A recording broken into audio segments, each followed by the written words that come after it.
Good day and welcome back. If you're here, you're probably wondering what the version differences are. They're not really big, aside from frame rate and bootloads. We're gonna talk about that later on. We'll start with legacy consoles. These are the slowest versions with very bad loads and very bad booting. Opening up the game takes around a minute or so. We have as the worst versions, you might be surprised, is not the Switch, it's actually the Xbox One and the PS4. They are bad. They load terribly bad, and they're just completely outclassed by the Switch. Theory for this is that the Switch got a patch soon after release that reduced the loading times slightly, which makes the Switch the superior version to run the game on. However, Xbox One X and PS4 Pro, which would be the upgraded versions of the legacy of like their current gen, they do load faster than the Switch, and because they also run at a smoother frame rate, they actually improve in terms of performance on a run. The Switch also has a problem not only with frame rate but also that because it seems like the processor gets full on cache very quickly, so the more you play the longer the loads are, and since restarting the game is not a viable option on the Switch because it takes really long to boot up, you end up with very bad loads across all the categories. There's also some interesting thing to note, and it's that Lucky actually moves faster depending on the frame rate. So the higher the frame rate, the faster Lucky starts moving. I think Lucky starts moving around 12 frames on his animation, and 12 out of 30 frames on the Switch is nearly half a second compared to the other platforms, which is at least 60 for the most part. 12 out of 60 is much less time. Moving on to new gen, we have the PS5 and Xbox Series. They are pretty equal. They can both alt out of the game, which means closing the game, and it's important on the run. We'll be talking more on that for the general routing strats.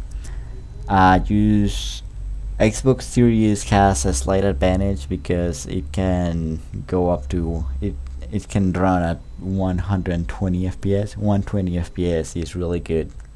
It feels smooth, reduces input lag, and Lucky moves slightly faster.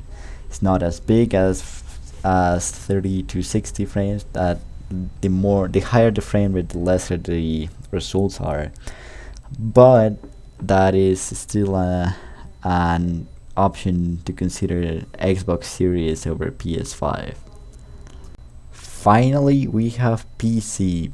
PC is divided on three sub-platforms per se. We have the Epic Games Store, the Epic Games Launcher version. This is actually the slowest one. It has terrible boots, and booting out of the game to reopen it is crucial on new gen and especially PC. So having this is a huge downside for Epic Games. Next we have Steam. Steam is pretty good at booting up the game. Takes a while because it still needs to prepare the game. Steam is some kind of launcher like Epic Games is, but it's much more optimized. And it's not looking for the game or verifying that the game is closed or not. So it's much viable for running the game. In fact, it's probably the most common version to find, and you also get the OG version, Super Lucky Style, when buying NSLT.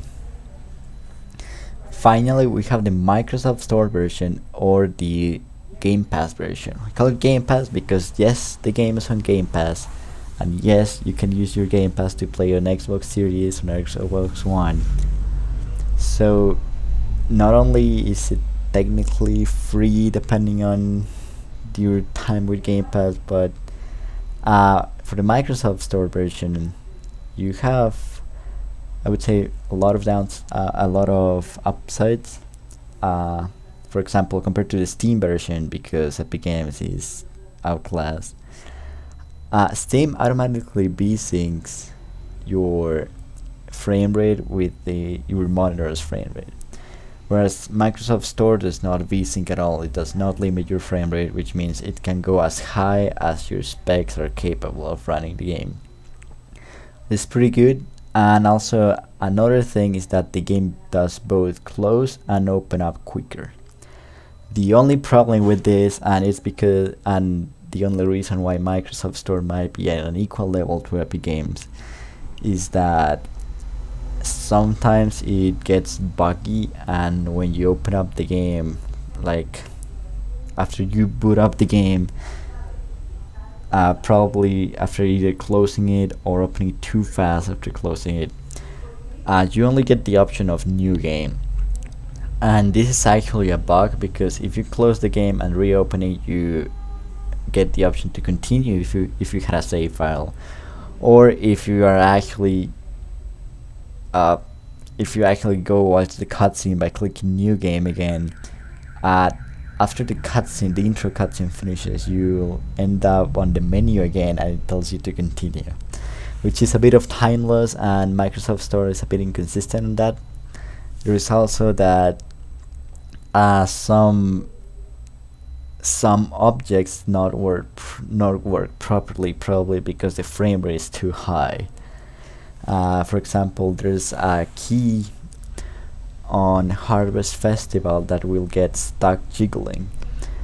This is not a big issue, because if you stop making the game the main window, which would be an alt tab, you're not closing the game, you're just putting it outside, it freezes and technically goes to 0 FPS. So you can use that to make the key go in and make the game recognize that the key is in the place it should be. But once again, it still loses a bit of time compared to Steam. It's overall more viable, but it's also a bit inconsistent, so take care of that. But they're overall the same. Like, I've run in both Game Pass and Steam, and Game Pass only may go around 1 to 2 seconds faster on like the entire any percent run, maybe even, and skill is still dependent. So Steam is very viable and probably the cheapest option for actually owning the game, while Microsoft Store is the cheapest version for either having multiple games with Game Pass, or if you have both Xbox Series, Xbox One, and PC, you would be able to run in all of those versions, compete in all leaderboards, while only having to pay for the game once. Well, not even pay for the game once, because you have Game Pass. But also brings a quick topic, and is that NSLT is a play anywhere title, which means you can, if you have it on Xbox One, you can play it on PC or Xbox Series. If you have it on Xbox or PC, you can change versions because it's on your Microsoft account. Just take in mind, it has to be the Microsoft Store version, not the Steam version. Just in case, I'll mention this for now, but at the time of making this video, there are rumors of the Switch Pro, but the Switch Pro is not existent yet. We don't even know if it's real. So there might be a video later on if the Switch Pro has any differences, or if it's better at running the game. Just for now, there's no Switch Pro. So that should cover up the version differences. So as a quick summary, legacy consoles include PS4, Xbox One, and Switch, where the vanilla versions of the PS4 and Xbox One are slower than the Switch, but the revisions, which would be the PS4 Pro and the Xbox One X, are faster than the Switch. New Gen includes PS5 and Xbox Series, and possibly Switch Pro if that actually exists. With Xbox Series running at 120 FPS, 120 FPS, but not having any other major advantage over PS5. And finally, PC includes the Epic Games version, the Steam version, and Game Pass version, having Epic Games being unbuyable, and Steam and Game Pass being pretty equal to one another. Now, one last thing about version differences is that on PC we have a game timer through live splits, which is, I would say, the most common timer to time out speedruns. So we have an auto splitter and a load removal. However, take in mind that this only works on the Epic Games and Steam version because the Game Pass version is locked. So the live splits can't like access the file, so it doesn't work properly in Game Pass. So this kind of like gives Steam a little boost, but it's not actually on time, but on game time. And the leaderboards don't work on game time yet. So that should do it for today's guide. Thank you for sticking around, and make sure to check the next guide where we'll actually start on the actual routing of any percent.